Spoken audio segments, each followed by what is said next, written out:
Bonjour les women, aujourd'hui je réponds à toutes les questions que vous pouvez vous poser autour de la confiance en soi et autour du conseil en image, comment faire pour se sentir belle. Et je suis avec mes invités et on répond à toutes vos questions. En vrai, j'invente rien, c'est ce que je me suis appliqué à moi-même, toutes ces étapes-là qui ont fait qu'aujourd'hui je suis là à vous parler de ça. J'ai divisé ça en fait en 4 parties. La première étape que je me suis appliquée à moi-même, c'était vraiment aller décrire ma personnalité.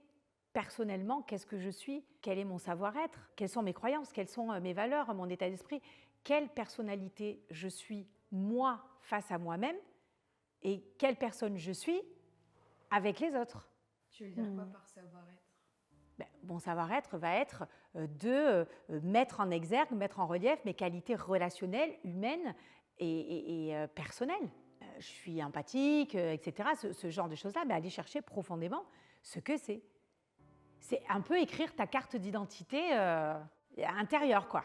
Ça a été la première étape. Deuxième étape, c'est plus un aspect que j'ai nommé psychologique, où j'ai vraiment essayé d'aller décrire ce que je voulais être et comment je voulais être dans ma vie, le niveau de vie que je voulais avoir, le niveau social que je voulais avoir, l'équilibre social et personnel que je voulais avoir.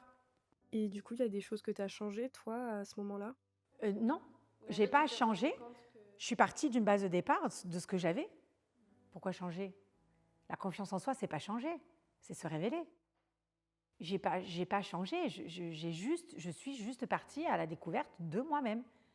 Au lieu d'être tout le temps dans ce sentiment d'avoir la reconnaissance des autres, d'avoir le consentement des autres. Oui, j'ai cherché à avoir la reconnaissance de moi-même déjà, c'était déjà pas mal, et le consentement de moi-même. C'est le bon départ. Donc ça, voilà, c'était la deuxième étape. Troisième étape, je me suis dit, ok, très bien, tu pars de ton postulat à toi, de ta base à toi, avec toi-même. Tu es ta seule arme, certes, mais il existe forcément des gens autour de toi qui font que ça peut t'inspirer, ça peut t'ouvrir le champ des possibles et ça peut même te faire ressentir des émotions et certaines petites choses dont tu ignorais l'existence en toi et qui sont vraiment là et que tu n'as plus qu'à faire éclore.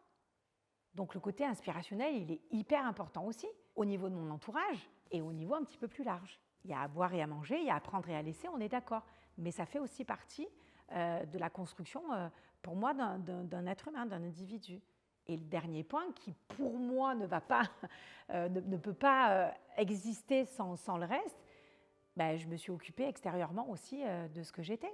J'ai voulu aller maîtriser ce que je pouvais représenter. Une fois que j'avais trouvé à l'intérieur ma carte d'identité, et ce que je voulais être et comment je voulais vibrer, intérieurement, il s'agissait d'aller trouver comment je voulais vibrer extérieurement, quoi. L'introspection, le travail intérieur, il est primordial, incontournable, indispensable et c'est ce qui doit arriver en premier lieu parce que tu dois t'accepter et t'aimer. Si tu ne le fais pas, ça ne sert à rien d'aller te relooker ou d'aller faire un conseil en image, d'aller comprendre quelles couleurs te vont ou quelles couleurs ne te vont pas, tu t'aimes pas. Tu n'arrives pas à voir en toi ce que tu as de bon, de bien et de positif. Donc faisons les choses dans l'ordre. Moi, je suis quelqu'un de très structuré et de...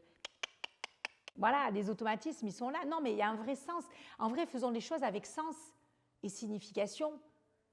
C'est un peu ma marque de fabrique. Je ne ferai rien qui n'a pas de sens. Et c'est pour ça que c'est authentique et vrai et cohérent à moi-même. Tout est rattaché, quoi. En tout cas, merci de nous avoir suivis. J'espère avoir répondu à beaucoup de vos questions sur la confiance en soi et le fait de se sentir bien dans le bien-être. Pour en savoir plus, je vous invite à vous abonner et surtout à regarder les prochains épisodes.